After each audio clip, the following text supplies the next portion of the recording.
Okay, hello guys. Welcome sa panibagong video.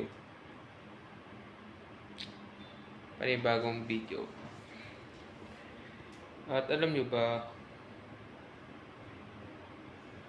grabe, mag-iilang araw na ba kami sa ospital? Di pa rin kami makalabas dahil walang pambayad. Ito, nasa ospital kami. So yung kapatid ko, nagkasakit yan. At di pa rin makalabas dahil nga walang pambayad. For me, trap pala to. Dapat pala hindi pala ako nanguna gumamit sa private hospital. At ang hospital na to, pangalan nito ay BRP, Medical Hospital. So, sinugod yung kapatid ko dito dahil di nga makahinga at nagkasakit siya. Dahil sa pneumonia yata, dahil sa stress ng kanyang katawan. Ayun, napasugod siya sa hospital. So, medyo mga ilang weeks, gumaling na siya. At palabas na sana kami ng hospital nung ito na yan, palabas na kami ng hospital noon. At biglang di pumayag kasi akala siguro ng nanay ko siyempre meron siyang MaxiCare eh. Akala niya masasagot ng MaxiCare. At nagulat sila na hindi pala sagot ng MaxiCare ang doktor kasi hindi naman pala sila sponsor ng MaxiCare. So ito nga, so ito yung kapatid ko, pangalan niya si Vivian. Tutulog siya.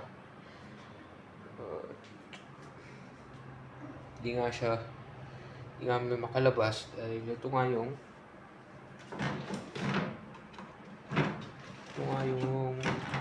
kanyang bill ng hospital.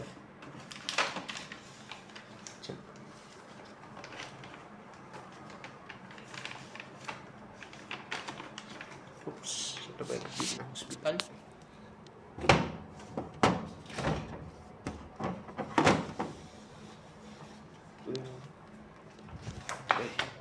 Ito yung bill ng hospital. Hindi nga makalabas na ito.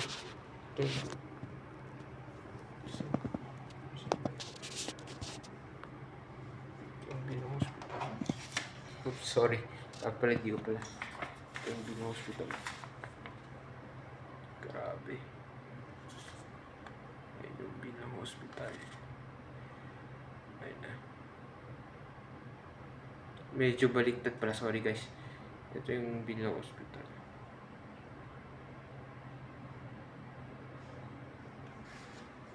Hindi kami makalabas ngayon. So, binigyan ako ng payo ng tagalinis dito. Gusto mo makalabas nga, pumunta ka ng tulong sa may Batasan Hills ng maaga. Batasan Hills ng maaga. Tapos sa may Batasan Hills daw ng umaga, humingi ka ng tulong doon. Kunin mo din yung abstract doon sa station daw. Yes, kunin mo din yung abstract station at pumunta ka ng maaga sa Batasan Hills. O kaya humingi ng tulong sa DSWD gamit ang PhilHealth at MaxiCare. O kaya, siyempre, wala kasing professional rin dyan ang problema. Wala na rin yung pambayad siguro. So, siyempre Mandaluyong to, di ba? Dito kami Mandaluyong kami. So ang pwede na lang ang gawin dyan, pumunta ka sa City Hall ni Mayor Ben Habalos. Bayaran. At kunin ang mga medical requirement at medical records or at ipakita dun sa City Hall kay Mayor Abalos. So, ang problema lang kasi dito sa mga parents ko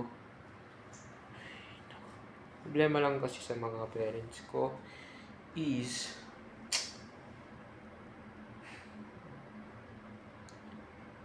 hindi nila mabayaran kasi nga hindi nila masikaso din. So, mag-iilang araw na ba kami dito sa hospital?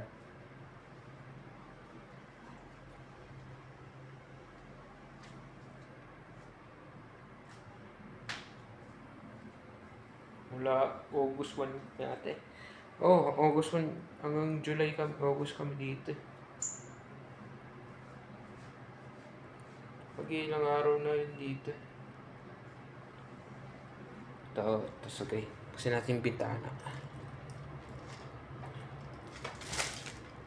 Oops. Kasi natin yung bintana.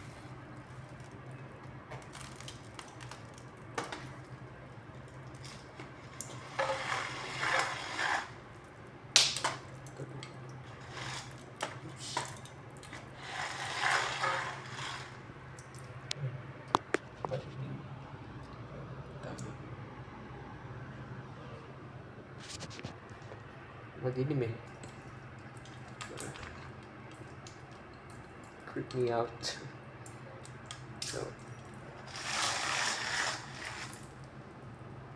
So, ayun ang video ko. Sana, guys, sana makalabas na kami dito. Ayaw ko nang maipit to. Sana may trabaho na rin ako paglabas ko dito. Sana payagan ako ng mga magulang ko na kumuha ng PDSS ID. Dahil nga nawala lahat ng gamit ko. Wala lahat ng gamit ko, wala lahat ng important details ko. Unemployed pa rin ako, kakatapos ko lang mag grade 12. Mag K-12. Kakatapos ko lang mag K-12. Talagang wala. Ano pa ako nahanap ng trabaho eh, wala talaga eh. Kulang ako sa diskarte. Hindi ko alam kung anong gagawin ko eh.